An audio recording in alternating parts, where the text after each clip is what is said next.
The recycled air of the immigration detention holding facility scraped at your throat, dry and tasteless.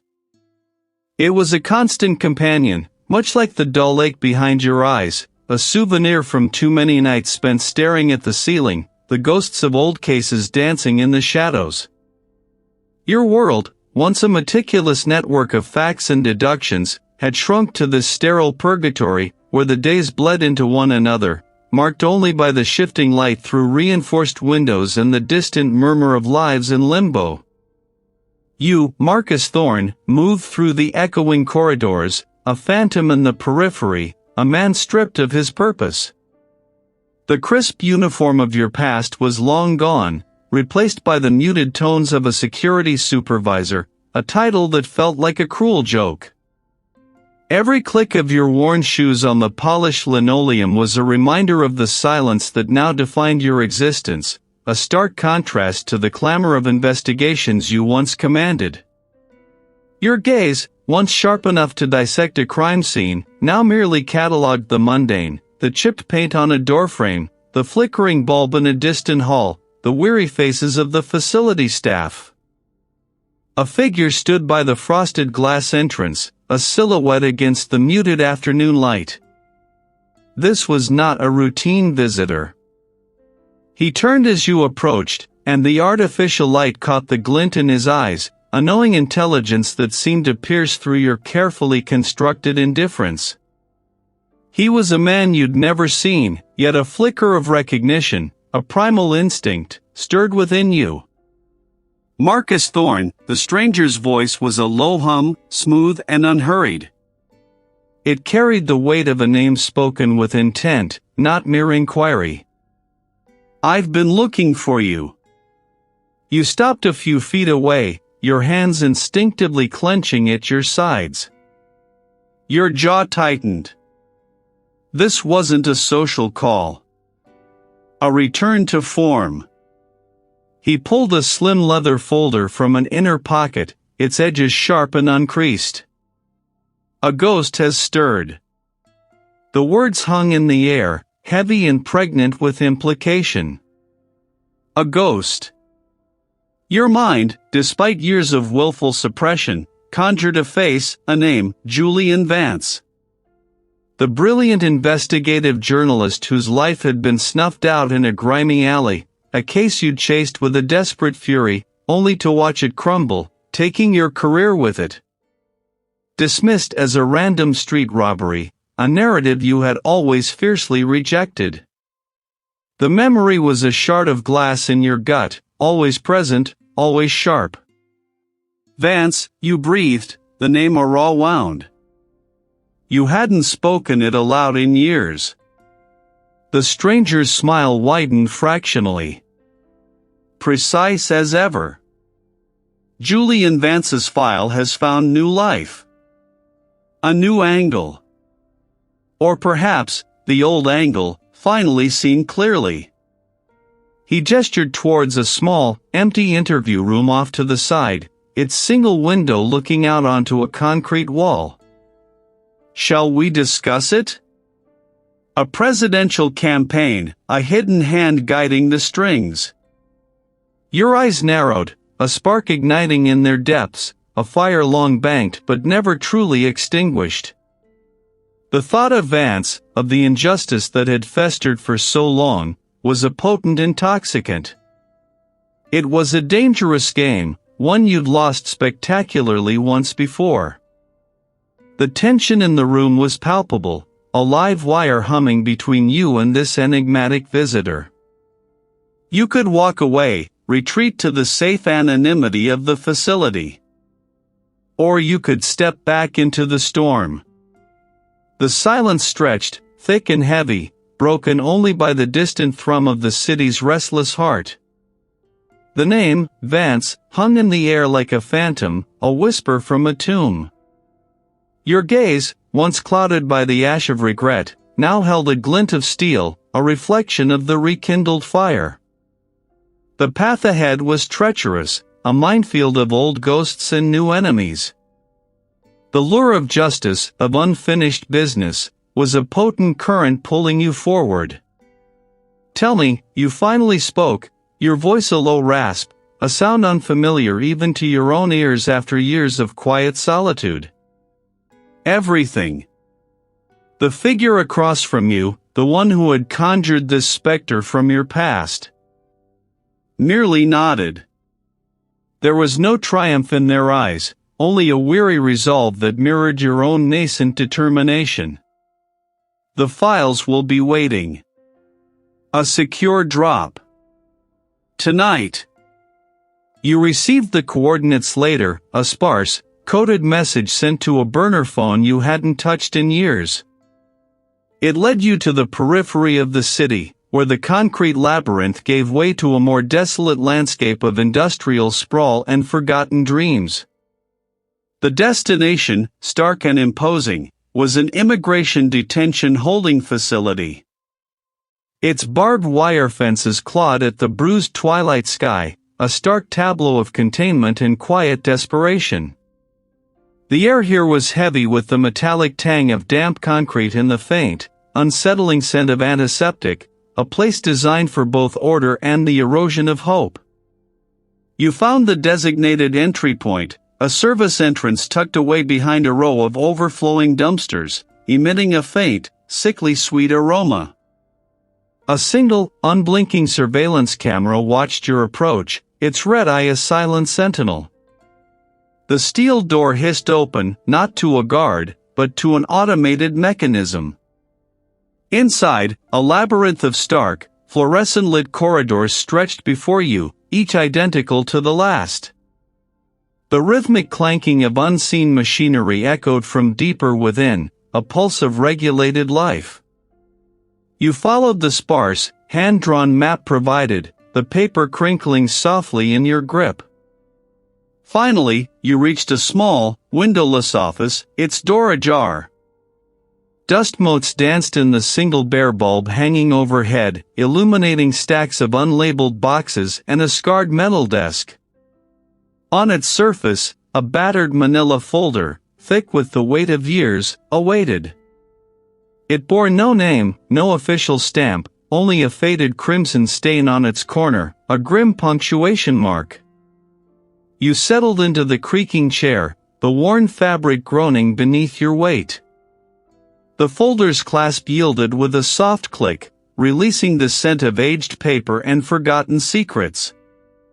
The first document was a faded photograph, Vance, vibrant and alive, a mischievous glint in his eyes, clutching a microphone. You remembered that smile, that fearless pursuit of truth. Your fingers traced the edges of the image, a silent acknowledgement of the life violently extinguished. You delved deeper, sifting through the brittle pages, the original police reports, witness statements, forensic summaries. The official narrative, the one that had ultimately defined your downfall, remained largely unchanged. A robbery gone wrong. A random act of violence in a city teeming with it. But now, with the benefit of distance and the chilling words of your contact, you saw the cracks a street vendor had mentioned a dark sedan, not a beat-up getaway car, speeding away from the scene. The description was vague, dismissed as unreliable. But now, in the margins of Vance's own handwritten notes, tucked away in the very back of the folder, you found a cryptic entry, black sedan, Lionsgate, funding. Lionsgate. Then, a second, more potent clue emerged. Vance's last known contact, a scheduled interview, was with a junior aide to a rising political star, Senator Caldwell, now a front-runner in the presidential race. At the time, it had seemed innocuous, a journalist chasing a minor campaign finance story. But a sticky note, barely clinging to the page, scrawled in Vance's distinctive, frantic hand, read, Caldwell, offshore accounts, Lionsgate connection. Your breath hitched. Vance wasn't just investigating a politician, he was investigating the deep, hidden currents that flowed beneath the surface of power. The elite your contact had spoken of. The tension in the room, previously an external weight, now coiled within you, a living thing. This wasn't just about Vance anymore, not just about your redemption. This was about a truth buried beneath layers of influence and deceit, a truth that threatened to unravel the carefully constructed facade of an entire political edifice. You closed the folder, the crimson stain now feeling less like a random mark and more like a warning. The game had begun anew, and this time, you would not lose. The key turns in the lock with a groan, a sound that echoes the weariness in your own bones. The apartment door, once a barrier against the chaos of the city, now feels like an entrance to a tomb. Dust motes dance in the slivers of light piercing the grimy windows, catching the memory of a life violently extinguished. This place, Vance's last refuge, still holds a faint, metallic tang, a whisper of the violence that stained its walls. You step inside, the floorboards sighing beneath your weight, a chorus of forgotten sorrow. The air is thick with stillness, heavy with the weight of years. Every object, frozen in time, seems to watch you, accusingly. The overturned chair, the scattered papers, the dried splash on the wall that still outlines the absence of life, you've seen it all before, through a younger, less jaded lens. Back then, the details screamed random act, a tragedy born of desperation. Now, with the chilling words of your contact echoing in your mind, you see only careful orchestration. Your gaze sweeps across the room, lingering on the bookshelf. Vance, the meticulous journalist, a man who catalogued the world, would have left a trail. Not a neon sign, but a thread woven into the fabric of his everyday. You trace the spines of the books, political thrillers, historical texts, dense tomes on economics. Then, a single volume, out of place among the serious nonfiction, a collection of obscure poetry. Its cover, a faded sepia, feels incongruous. You pull it from the shelf. A tremor runs through you. The book is heavier than it should be. It's simple, unadorned, the kind a child might wear. You press the clasp. It springs open, revealing not a photograph, but a single, meticulously folded slip of paper. Your fingers, steady despite the tremor in your gut, unfold it. On the paper, in Vance's distinctive, angular script, is a series of seemingly random numbers, 27.03.18/Sector 7/Kestrel. No context, no explanation. Just these three fragments. A date, a location, a code word. The air in the room suddenly feels thinner, charged with an electric tension. This isn't a random act. Vance was leaving breadcrumbs, a final defiance. He was close. Close to something that required such careful, desperate concealment. The trail leads you to a less familiar landscape, a place of barbed wire and concrete, the immigration detention holding facility. You remember a face, a name from your early days on the force, a man named Diego, a low-level informant who had always been more loyal to a handshake than a badge. He worked here now, you'd heard, after a string of minor offenses led him to a cleaner, if more restrictive, path. The facility looms, a brutalist structure against the bruised sky. Inside, the sterile air does little to mask the underlying hum of despair. You find Diego in a small office, sorting through files, his face etched with a decade of hard living. His eyes, once quick and darting, now hold a guarded stillness. "Marcus Thorne," he says, his voice flat, devoid of the old camaraderie. "What brings a ghost to the living?" You lean against the doorframe, projecting an ease you don't feel. "Just following a lead, Diego." "About Vance." "The journalist." His expression tightens, a subtle shift you almost miss. Vance? That was a long time ago. A closed case. He doesn't meet your eyes, instead focusing intently on the papers in his hand. Some things are best left buried. For your own good. For everyone's good. His voice drops, a low growl. There are eyes everywhere. And they remember. He gestures vaguely to the ceiling, then to the walls.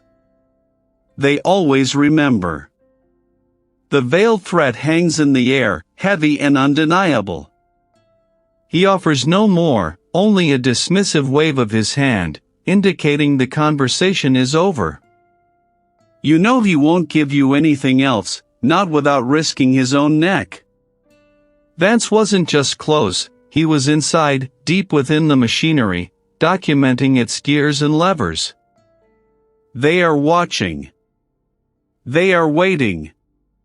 And they do not want this case to see the light of day.